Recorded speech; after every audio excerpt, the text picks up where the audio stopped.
Alright gang, if you watched the last video, you know that I had some brake pressure issues with this car. I was failing to build good brake pressure at the start line to hold the car against the converter to launch this thing. I don't have a trans brake, so I'm foot braking the car, and I cannot build up a good amount of RPM on the start line because I do not have a very good vacuum brake system.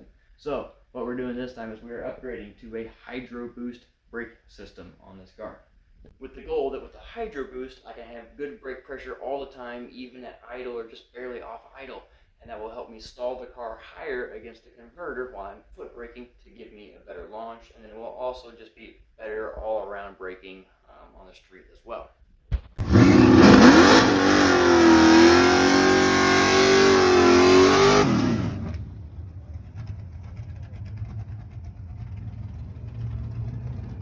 So in this kit, we have the hydraulic brake booster here.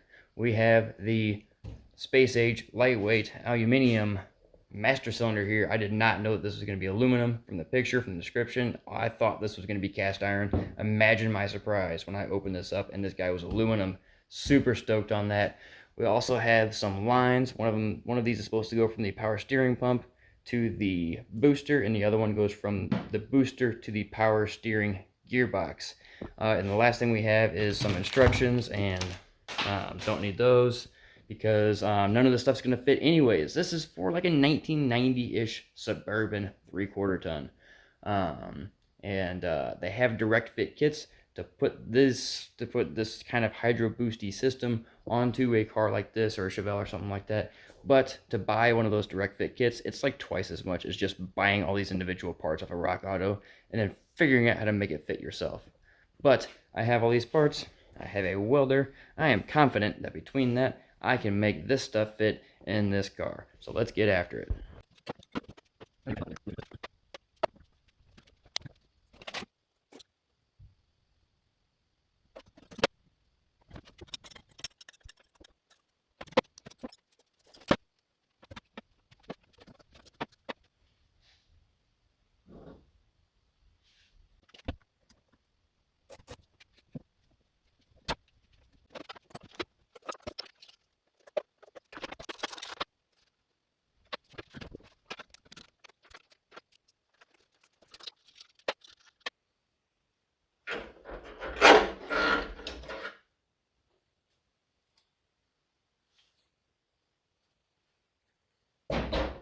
So this is the booster and master cylinder that just came off of this car.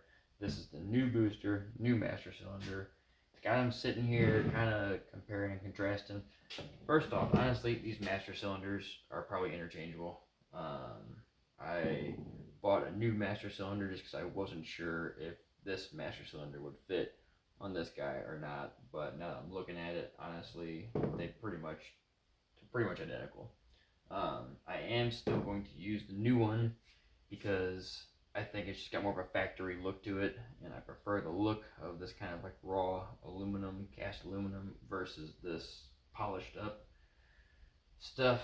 And I don't like that this guy has a cap that bolts on. I like having the flip cap. So I'm still going to use this new one that I got. But other than that, master cylinders are pretty much the same. So I'm going to set those aside and get them out of the way.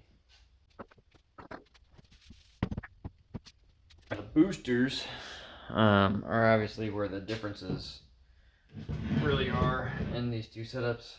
This one is a vacuum power booster, and this one is a hydraulic power booster. A vacuum booster like this one was what would come factory in this vehicle. It came factory with like a 13-inch booster. This is like a 7 or an 8-inch booster. So this car had great brakes when I had the factory 13-inch booster on it.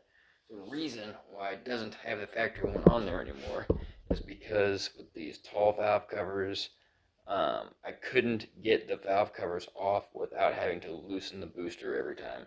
Solid roller cam, I need to be able to get in there and check the valve lash. So I had to put in a smaller booster for valve cover clearance. So that's why it has this 7-ish inch booster on it instead of the factory one. Problem is, this engine does not make enough vacuum to really work well with this small of a booster. So it was just real inconsistent. Sometimes you'd have in a super high vacuum situation, you'd have great brakes, but at idle and just off idle, it did not make good vacuum and did not have good brakes. So now, when it comes to mounting these things, if you look at the overall length here, I've got them kind of lined up on the mounting surface. Back here, you can see that this guy is a couple inches longer. I'm going to eyeball it. I'm going to say it's about 1 3/4 longer from the mounting flange here. Back here, this plate also has a little bit of an angle to it. So that's I'm not sure if this, so the brackets that mount this booster to the firewall are probably about like, it probably spaces it off the firewall about like that, and those brackets have an angle on it too. So if I take those brackets off, it might actually even be closer to what this is. I know this bolt pattern.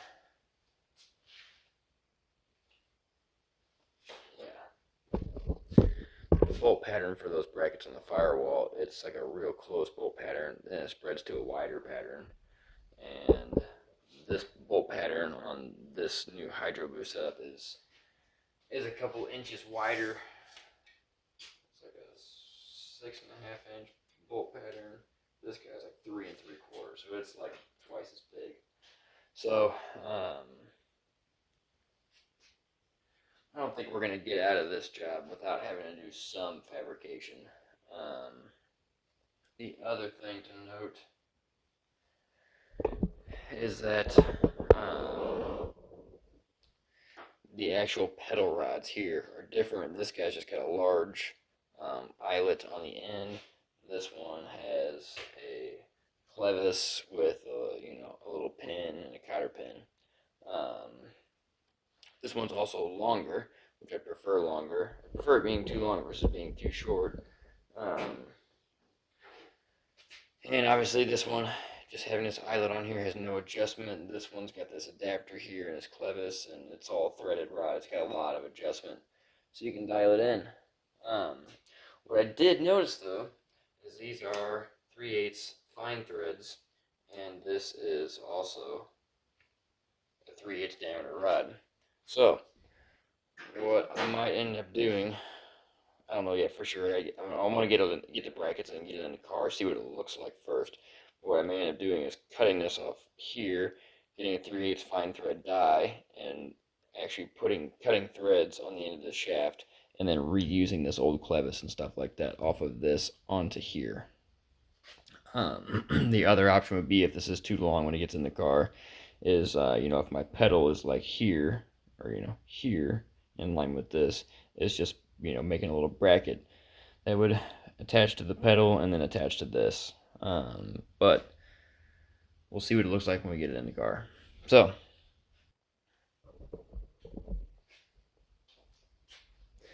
that was step one.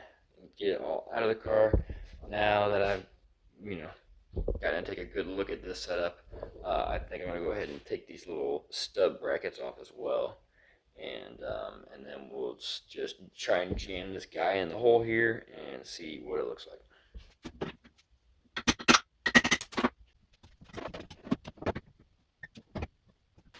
Alright, so 2 of the holes line up, 2 of them don't. First impression is that valve cover clearance does not look great. It's really not too bad though. Anyways, this hole pattern's a little bit off. For me to even go any further with testing it, I think I got to drill new holes in this backing plate here. These holes are like 2 1/4 inch bolt pattern, and the holes in the firewall are like 1.5 inches. So I need to put some new bolt holes like right about there probably.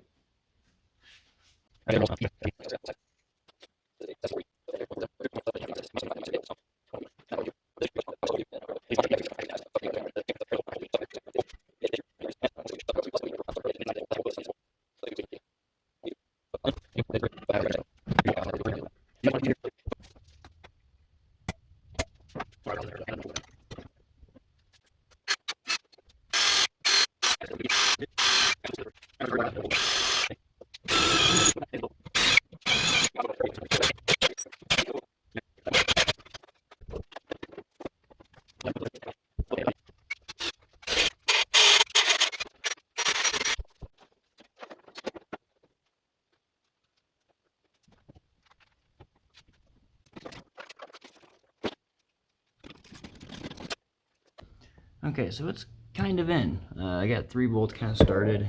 I don't know, yeah, you can kind of see it right there. It's hitting on that kind of flanged out portion that I was talking about before, where the steering column comes through. So that's going to have to be trimmed to clear that.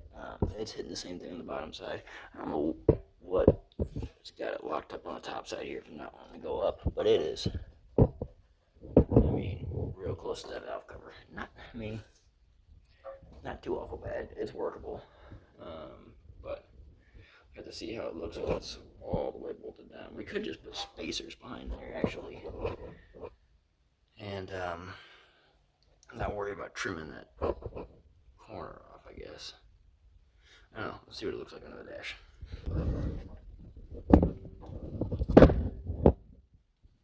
So the pedal rod's definitely way too long.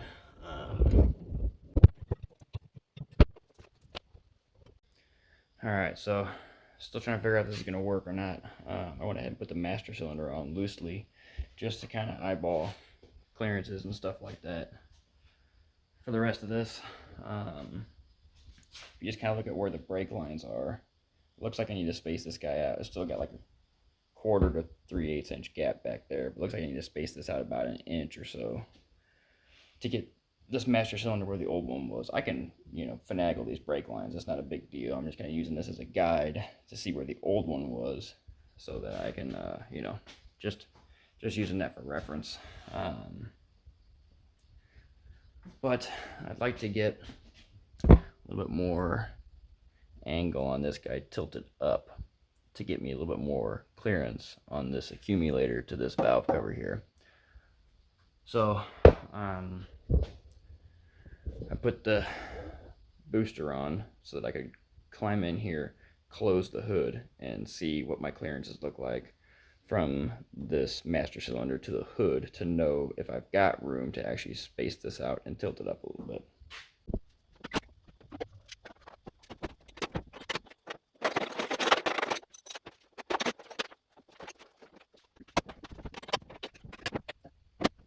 Alright, so when you actually get in there and close the hood, there's a lot more room than it really looks. So looks like I'm probably going to be either making a copy of these brackets that are about half the,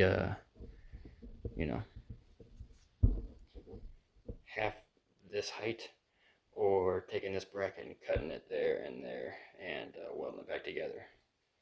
So,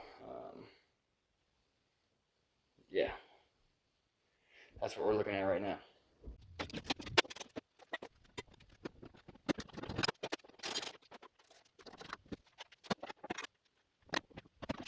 Alright, so this is with the brackets that came with the old brake kit.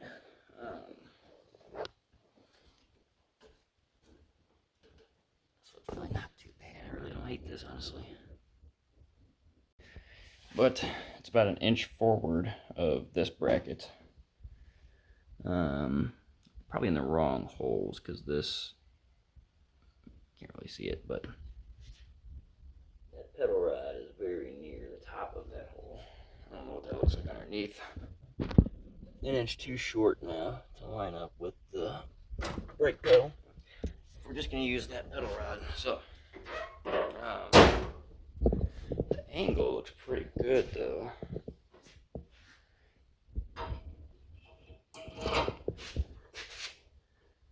If we put that on there and kind of eyeball it, it's lower than where the air filter is, but yeah, that's still, I don't think that means it's going to clear the hood, since the air filter's got a, get a hood scoop for the air filter. So, yeah, I think the right move might be to take these brackets and just cut about an inch out of the middle of them. Or maybe just, cut this flange off and then cut it here and weld the flange back on, or I don't know. I think that's probably what the move is, though, is to modify those brackets to bolt this on there. So that's what we're going to do tomorrow, maybe.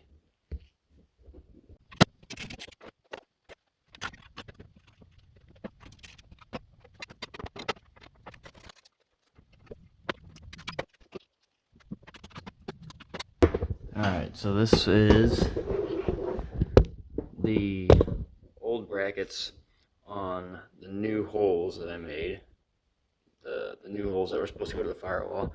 Old brackets on the new holes. This is a pretty extreme angle on this guy. I'm not sure how it's going to work out, but I'm going to go ahead and close myself up in this car again and see if I can't see what kind of we got.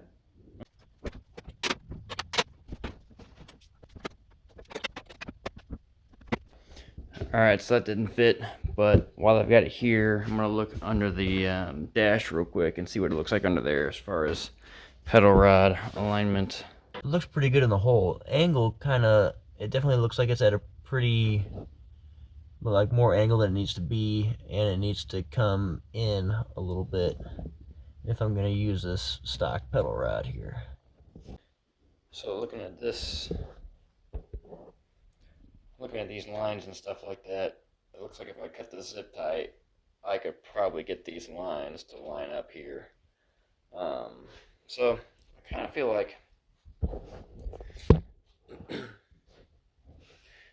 like this spacing from the firewall to this bracket is about right, but I definitely feel like I need to take this angle and tilt it down, maybe 10 degrees or something. I don't know. Let me get my angle finder here.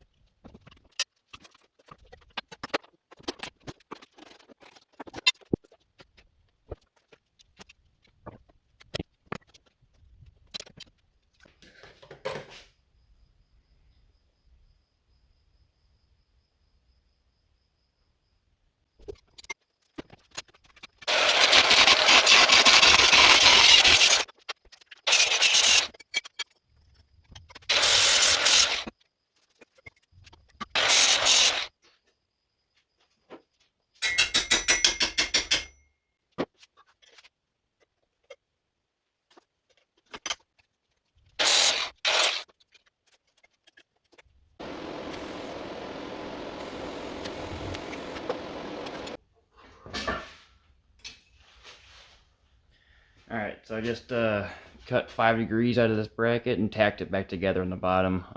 So we're going to use this for mock-up and see if it fits now. And if it does fit and everything's hunky-dunky, then we'll do the same thing to the other one, test fit again, likely, and then we'll come back and we will full weld this whole joint and then paint it.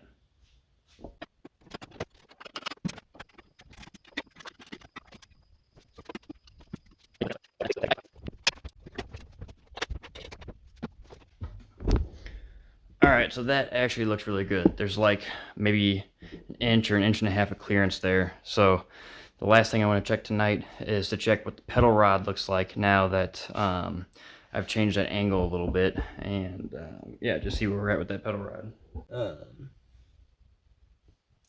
Geometry looks pretty good. It's definitely going to be too short. So with it being too short, I am certainly going to have to cut and thread that rod and add some combination of this on there. I have a die coming in. It was supposed to be here today. Actually, I think it was supposed to be here yesterday. Then it got postponed. It's supposed to be here tomorrow now, it says. So we'll see if that actually comes in. But yeah, it's a 3/8 24 fine thread for this guy here. So yeah, that's where we're at. So good news is that I think we can use those old brackets. We just cut them up, weld them a little bit, and it's gonna fit. And then yeah, there is some clearance there to the valve cover. I still wish I had a little bit more. I might be able to scooch this up just a little bit, you know, with slotting those holes or something like that. I think I am actually at the bottom of the slot too, so I could probably move it up another 1/4 inch or so, whatever that hole slot is already there, and when I put this other side on. So, and then the other thing is, you know, this bracket's kind of pulling it this way. When I put the other bracket on, it's going to pull it this way, and I'm going to get some extra clearance there too. So it'd probably be okay. It'd be enough clearance at least to get the valve cover off, and that's the most important thing. So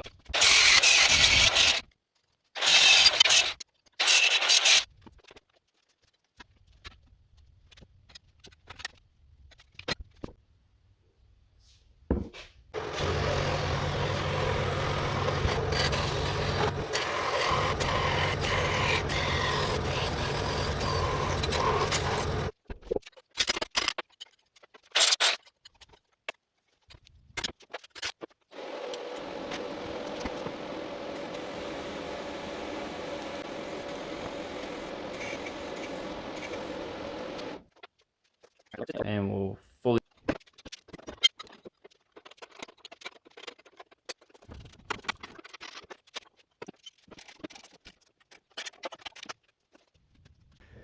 I went ahead and adjusted it. I don't think you can see it, but I'm kind of in the bottom of the slot on this side to pull it up, pull this side up as much as I can to get me as much clearance there as I can.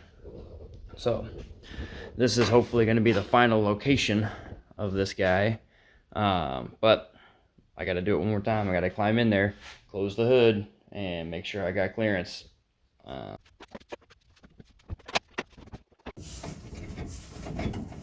If I make this look easy, trust me, it's not. Just chilling out next to this radiator hose here. Alright. And turn the light bulb on. There we go. Alright, so you can see that there is clearance there. So hood is all the way down. And yep, there's clearance. So this looks good to me. I got a couple inches there of valve cover clearance, which is good. I'm happy with that. I'm happy with the clearance to the hood. I feel like the pedal rod's gonna work, so I think this is gonna be the final location here. So we're gonna transfer those holes and weld up that bracket, drill up that bracket, cut up that bracket, and we'll be in business. So we out. The song was on the Need for Speed Most Wanted soundtrack, and it kicked ass then, and it kicks ass now.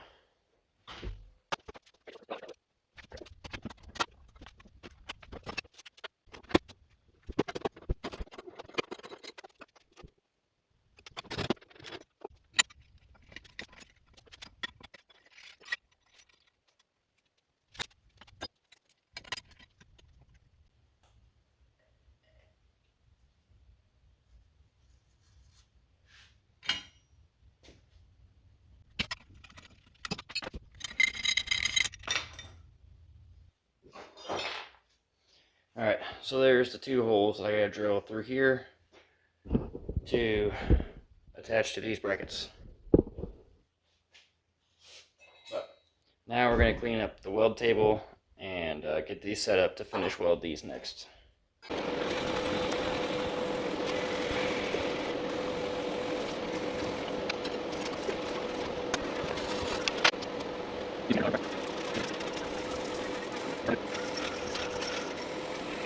So it's not the best work I've ever done in my life, but I didn't do a real good job of cleaning this before I welded it, and I had some pretty big gaps to fill, so that's my excuses for this time, but it ain't going nowhere.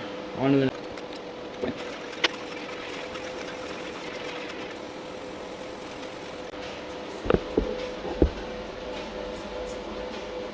That's the stuff. Much better.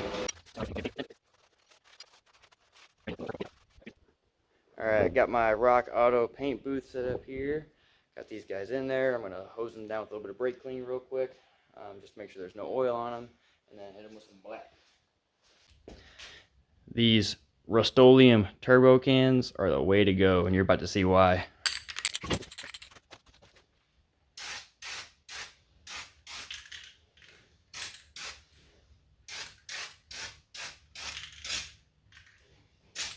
and done.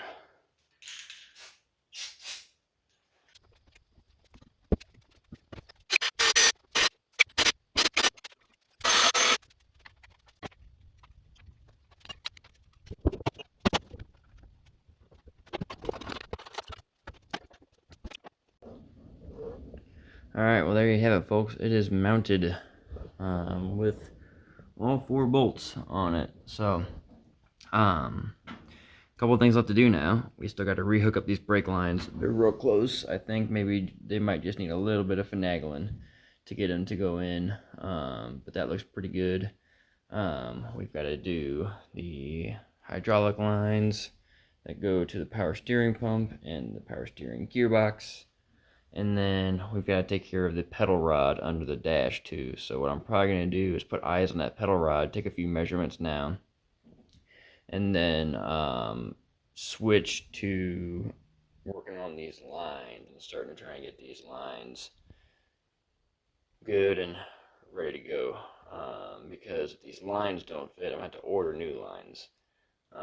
So that's probably going to be the longest lead, is getting new lines if these don't fit. So measure for the pedal rod cut, and then we're going to start working on these lines here. All right, so that's it for part 1. Stay tuned for next week, where we're going to hopefully have the lines and the pedal rod and all that stuff all dialed in and have the system working, and hopefully even go on a first test drive. So stay tuned for that.